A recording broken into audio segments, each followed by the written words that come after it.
दिवसांमध्ये म्हणजे कालचा खरीपाचा हंगाम तर गेला, आपण सगळ्यांनी त्याच्या बातम्या सर्वांना दाखवल्या. सरकारने एक पॅकेज जाहीर केलं. त्याच्यानंतर आम्ही एक मोर्चा काढला होता छत्रपती संभाजीनगरमध्ये. आजही शेतकऱ्यांची जी मागणी आहे ती तीच आहे की कर्जमुक्ती झाली पाहिजे.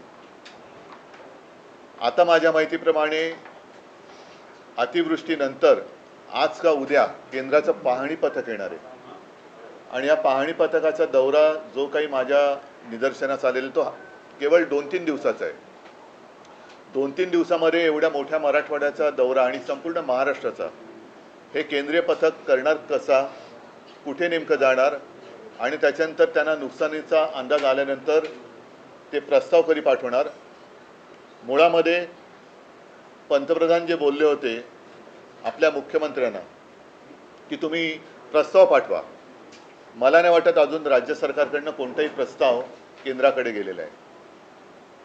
हे थोडं आहे म्हणूनच आज सुद्धा जी बातमी आलेली आहे की पीक विम्याच्या नुकसान भरपाईपायी अवघे 2 रुपये आणि काही पैसे हे आपल्या ठाणे पालघर जिल्ह्यातल्या शेतकऱ्याला मिळालेले आहेत. म्हणजे ही थट्टा चाललेली आहे.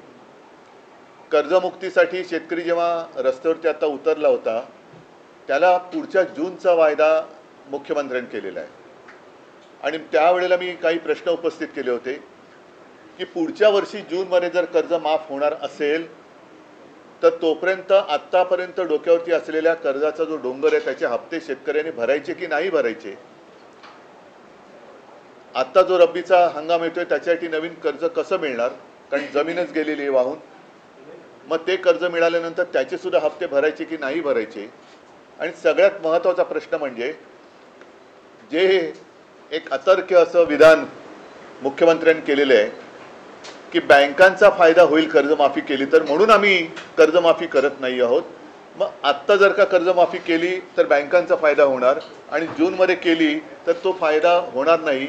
हे कोणतं कसं काय गणित, कारण त्यांचं अर्थशास्त्र हे चांगलं आहे असं त्यांना वाटतं, तर त्यांनी त्याचा एक खुलासा केला पाहिजे.